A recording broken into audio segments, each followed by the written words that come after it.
होइन ए बुढी, हाम्रो बाआमाले तेरो र मेरो बिहे 12 वर्षमा गरिदिएका थिए।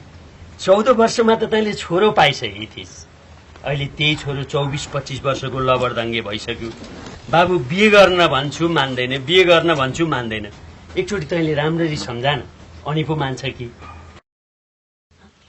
बुहारी के रे बुहारी बुहारी रे होइन ए बुढी, के अवतार परे केटी लिएर हो?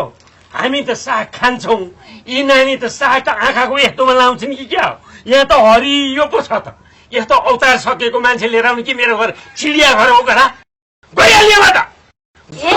पुरा पनि साँच्ची नानीको जात चाहिँ के पर्यो?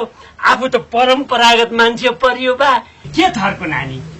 अहिलेको जमानामा नि के को जात र भात। आऊ बुहारी।